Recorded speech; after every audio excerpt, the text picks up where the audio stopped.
South Africa should bow down her head in shame. Why are you attacking and killing fellow Black Africans? Have you forgotten your identity? Have you lost track of our shared history of struggle and independence? These barbaric attacks are not xenophobic.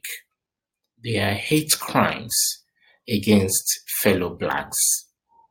Why are you not attacking white folks working in big corporations, oil and gas, mining to destroy your own lands and cut away millions of dollars worth of your resources every year?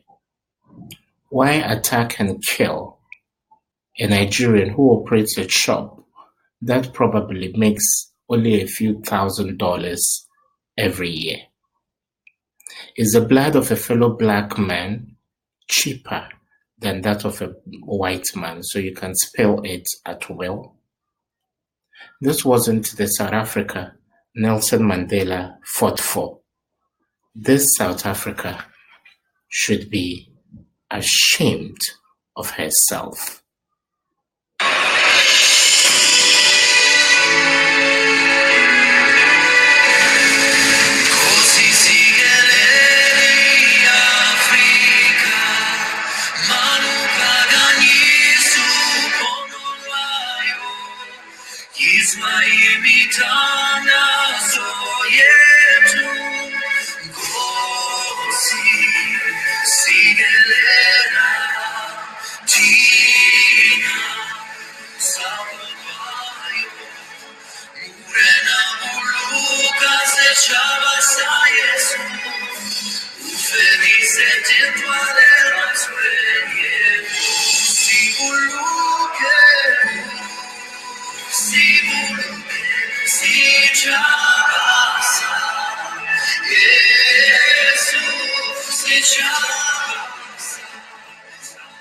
All of us learned the song in elementary school.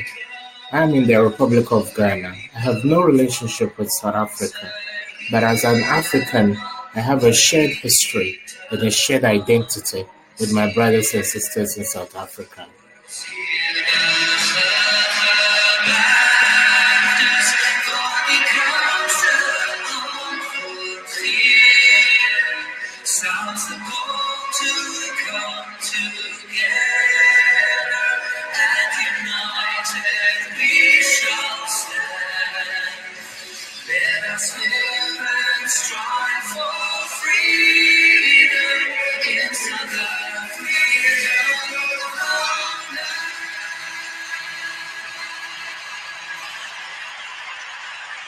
I repeat, this South Africa should bow down her head in shame.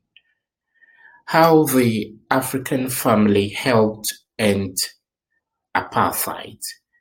The victory over apartheid was a collective effort. Help from other African countries was decisive in the struggle. From bases in Angola to military help in Zambia, they all played a role. Just 2 weeks after the release of Nelson Mandela from incarceration, and when he had the opportunity to tour the world, he did an 18-day foreign tour to thank the countries that had helped the liberation movement against apartheid. The frontline states, as they were known, were countries whose proximity to South Africa offered them the opportunity to give the greatest of help: Namibia, Botswana, Zimbabwe, Mozambique, Swaziland, and Lesotho, as well as those that were further afield, like Zambia, Malawi, and Tanzania. They played a pivotal role by supporting the African National Congress, the ANC, when it was banned, as well as the many members and other political activists and dissidents who were forced into exile. It became crucial to cultivate and maintain overseas sanctuary, support, and funding, but it was equally crucial to have the cooperation of independent African states closer to home. These could provide sites for military training. They could also become launching pads from which to infiltrate South Africa and impose the needed pressure on the apartheid government. So this was the contribution of Black Africa to the liberation struggle in South Africa. And today, this South Africa that is not doing enough to stop these barbaric black on black attacks should bow down her head in shame. The little song I played,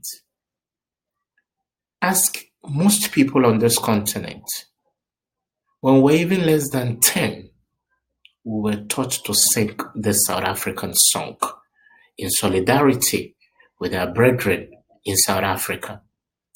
Not because we were interested in anything in South Africa or its resources, because we have a common denominator. We did and continue to have a common denominator in our blackness and our Africanness. So if today we become the target of your attacks, if today we become the target of your selective barbarism, while white folks continue to milk your country dry of its resources and you do nothing about it but attack innocent Black Africans, then this South Africa should bow down her head in shame. Nkosi Sikelel Africa. This hymn was composed by a young South African who was only 24 years and was a teacher. And out of solidarity, African countries like Zambia, Tanzania, Namibia, Zimbabwe, at various times considered it their national anthem.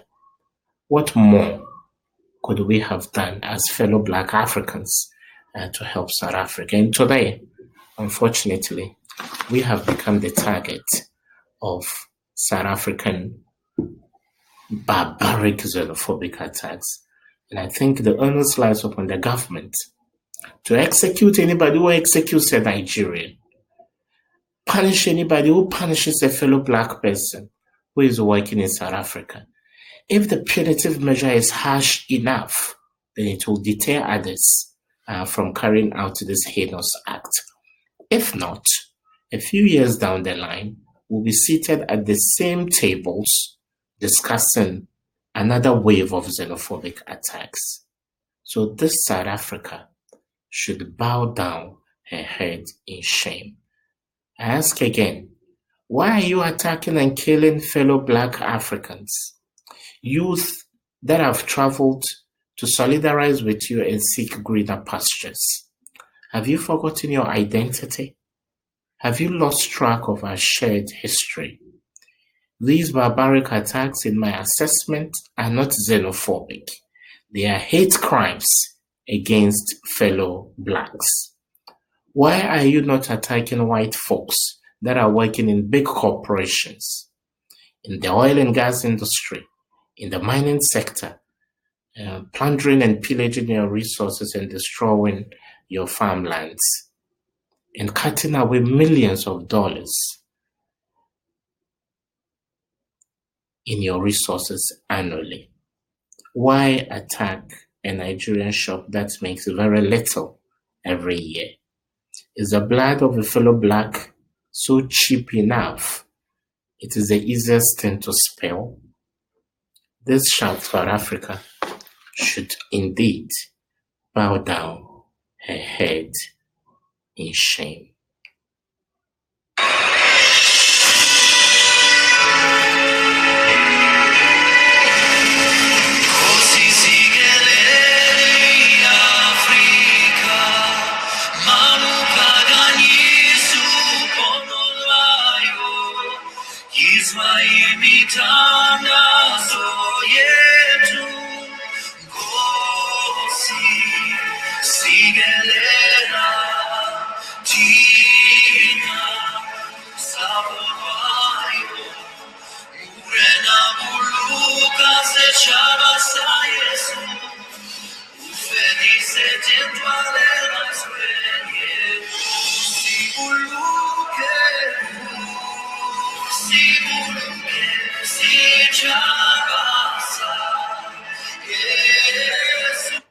So my simple message from the Republic of Ghana is stop killing us. Stop killing fellow black youth that are seeking greener pastures in South Africa.